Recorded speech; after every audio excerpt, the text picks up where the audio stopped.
ವೀಕ್ಷಕರಿಗೆ ನಮಸ್ಕಾರ. ಇದು ಈ ದಿನ ಕ್ವಿಕ್ ಸುದ್ದಿಗಳ ಹೂರಣ. ನೀವು ನೋಡ್ತಾ ಇದ್ದೀರಾ ಬಿಪಿ ನ್ಯೂಸ್ ಕನ್ನಡ. ನಾನು ಭುವನ. ಬಿಎಂಟಿಸಿ ಆದಾಯಕ್ಕೆ ಕನ್ನ ಹಾಕ್ತಾ ಇದ್ದಂತ ಮೂವರ ನಿರ್ವಾಹಕರನ್ನ ಅಮಾನತುಗೊಳಿಸಲಾಗಿದೆ. ತಮ್ಮ ವೈಯಕ್ತಿಕ ಯುಪಿಐ ಸ್ಕ್ಯಾನರ್ಗಳನ್ನ ಬಳಸಿ ಟಿಕೆಟ್ ಹಣವನ್ನ ಸ್ವಂತ ಖಾತೆಗೆ ವರ್ಗಾಯಿಸಿಕೊಳ್ತಿದ್ದ ಈ ಕ್ರಮವನ್ನ ಸಂಸ್ಥೆ ಪತ್ತೆ ಹಚ್ಚಿದೆ. ಬಿಎಂಟಿಸಿ ಶೀಘ್ರದಲ್ಲೇ ಡೈನಾಮಿಕ್ QR ಕೋಡ್ ಜಾರಿ ಮಾಡಲಿದೆ. ರೇಣುಕಾಸ್ವಾಮಿ ಕೊಲೆ ಪ್ರಕರಣದ ಆರೋಪಿ ಪವಿತ್ರ ಗೌಡ, ನಾಗರಾಜು ಮತ್ತೆ ಲಕ್ಷ್ಮಣ್ ಅವರುಗಳಿಗೆ ಮನೆ ಊಟ ಪಡೆಯೋದಕ್ಕೆ 57ನೇ CCH ನ್ಯಾಯಾಲಯ ಅನುಮತಿ ನೀಡಿತ್ತು. ಅದರಂತೆ ಜೈಲಲ್ಲಿದ್ರೂ ಕೂಡ ಮನೆ ಊಟ ಸಿಗ್ತಾ ಇತ್ತು. ಆದ್ರೆ ಇದೀಗ ಹೈಕೋರ್ಟ್ ಈ ಆದೇಶಕ್ಕೆ ತಡೆ ನೀಡಿದೆ. ಪವರ್ ಶೇರಿಂಗ್ ನಾಯಕತ್ವ ಬದಲಾವಣೆ ವಿಚಾರಗಳು ಕಾಂಗ್ರೆಸ್ನಲ್ಲಿ ಬೂದಿ ಮುಚ್ಚಿದ ಕೆಂಡದಂತಿದೆ. ಕೈ ನಾಯಕ ರಾಹುಲ್ ಭೇಟಿ ಬಳಿಕ ಡಿಕೆ ಬ್ರದರ್ಸ್ ಮನದಲ್ಲಿ ಸಿಎಂ ಕುರ್ಚಿ ಆಸೆ ಮತ್ತೆ ಗರಿಗೆದರಿದೆ ಕಾಣ್ತಿದೆ. ಡಿಸಿಎಂ ಡಿಕೆ ಶಿವಕುಮಾರ್ ಅವರು ಸಿಎಂ ಆಗಬೇಕು ಅನ್ನೋದು ನನ್ನ ಆಸೆ ಅಂತಿದ್ದ ಸಹೋದರ ಡಿಕೆ ಸುರೇಶ್ ಇಂದು ಮಾರ್ಮಿಕವಾಗಿ ಮಾತನಾಡಿದ್ದಾರೆ. ಪಂಚಾಯಿತಿ ಚೇರ್ಮನ್ಗಳೇ ಅಧಿಕಾರ ಎನ್ನುವ ಮೂಲಕ ಸಿಎಂ ಸಿದ್ದರಾಮಯ್ಯ ಅವರಿಗೆ ಡಿಕೆ ಸುರೇಶ್ ಟಾಂಗ್ ಕೊಟ್ಟಿದ್ದಾರೆ ಎನ್ನುವ ಪ್ರಶ್ನೆ ಮೂಡ್ತಾ ಇದೆ. SSLC ಪೂರ್ವ ಸಿದ್ಧತಾ ಪರೀಕ್ಷಾ ಪ್ರಶ್ನೆ ಪತ್ರಿಕೆ ಸೋರಿಕೆಗೆ ತಡೆಗೆ ಶಿಕ್ಷಣ ಇಲಾಖೆ ಮಹತ್ವದ ಬದಲಾವಣೆಗಳನ್ನ ಪ್ರಕಟಿಸಿದೆ. ಜನವರಿ 27ರಿಂದ ಫೆಬ್ರವರಿ 2ರವರೆಗೆ ನಡೆಯುವಂತಹ ದ್ವಿತೀಯ ಪೂರ್ವ ಸಿದ್ಧತಾ ಪರೀಕ್ಷೆಗಳು ಬೆಳಗ್ಗೆ 11 ಗಂಟೆಗೆ ಆರಂಭವಾಗಲಿವೆ. ಪ್ರಶ್ನೆ ಪತ್ರಿಕೆ ಡೌನ್ಲೋಡ್, ಮುದ್ರಣ ಮತ್ತು ವಿತರಣೆಗೆ ಹೊಸ ಮಾರ್ಗಸೂಚಿಗಳನ್ನ ನೀಡಲಾಗ್ತಾ ಇದೆ. ಸೋರಿಕೆ ಪ್ರಕರಣಗಳಲ್ಲಿ ಮುಖ್ಯ ಶಿಕ್ಷಕರನ್ನ ಸೇರಿದಂತೆ ಅಧಿಕಾರಿಗಳು ಕೂಡ ಹೊಣೆಗಾರರಾಗ್ತಾರೆ ಅಂತ ಕಾನೂನು ಕ್ರಮವನ್ನ ಕೈಗೊಳ್ಳಲಾಗುತ್ತೆ ಇಂಥವರ ಮೇಲೆ ಅಂತ ಇಲಾಖೆ ಎಚ್ಚರಿಕೆಯನ್ನ ನೀಡಿದೆ.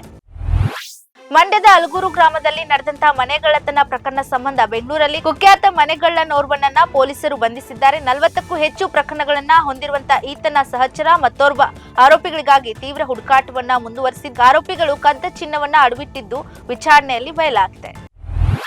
ಅಬಕಾರಿ ಇಲಾಖೆ ಕಾಂಗ್ರೆಸ್ ಪಾಲಿನ ಪರ್ಸೆಂಟೇಜ್ ದಂಧೆಯ ATM ಯಂತ್ರವಾಗಿ ಬದಲಾಗಿದೆ ಅಂತ ವಿಧಾನಸಭೆ ವಿಪಕ್ಷ ನಾಯಕ ಆರ್ ಅಶೋಕ್ ಆರೋಪಿಸಿದ್ದಾರೆ. ಲಂಚ ನೀಡದೆ ಒಂದ ಕಡತವೂ ಕೂಡ ಕದಲೋದಿಲ್ಲ ಎಂಬ ಸ್ಥಿತಿ ನಿರ್ಮಾಣವಾಗಿರುವುದು ಅಬಕಾರಿ ಇಲಾಖೆಯಲ್ಲಿ ನಡೀತಾ ಇರುವಂತಹ ಬ್ರಹ್ಮಾಂಡ ಭ್ರಷ್ಟಾಚಾರಕ್ಕೆ ಹಿಡಿದಂತೆ ಕೈಗನ್ನಡಿಯಾಗಿದೆ ಅಂತ ಆರೋಪಿಸಿದ್ದಾರೆ.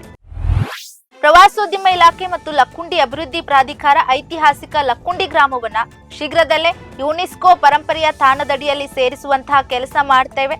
ಇದಲ್ಲದೆ ಗ್ರಾಮದ 44 ತಾಣಗಳು ಶೀಘ್ರದಲ್ಲೇ ರಾಜ್ಯ ಸರ್ಕಾರದ ರಕ್ಷಣೆಗೆ ಬರಲಿವೆ ಅಂತ ಪ್ರವಾಸೋದ್ಯಮ ಸಚಿವ HK ಪಾಟೀಲ್ ತಿಳಿಸಿದ್ದಾರೆ.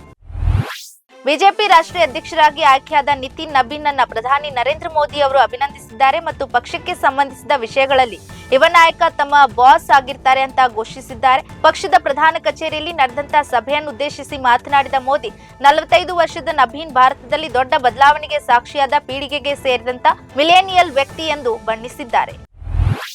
ವೆನಿಜುವೆಲಾ, ಕ್ಯೂಬಾ, ಗ್ರೀನ್ಲ್ಯಾಂಡ್ ವಿರುದ್ಧ ಕತ್ತಿ ಮಸೆಯುತ್ತಿರುವಂತಹ ಅಮೆರಿಕ ಅಧ್ಯಕ್ಷ ಡೊನಾಲ್ಡ್ ಟ್ರಂಪ್ ಇದೀಗ ಫ್ರಾನ್ಸ್ ಜೊತೆಗೂ ಗಲಾಟೆ ಮಾಡಿಕೊಂಡಿದ್ದಾರೆ. ತಾವು ಪ್ರಸ್ತಾಪಿಸಿದ ಶಾಂತಿ ಮಂಡಳಿಗೆ ಸೇರಲು ಫ್ರಾನ್ಸ್ ನಿರಾಕರಿಸಿದ ಹಿನ್ನೆಲೆ ಆ ದೇಶದ ವಿರುದ್ಧ ಅಸಮಾಧಾನಗೊಂಡಿರುವಂತಹ ಟ್ರಂಪ್ ಬರೋಬ್ಬರಿ 800ರಷ್ಟು ಸುಂಕ ಘೋಷಣೆಯನ್ನ ಮಾಡಿದ್ದಾರೆ.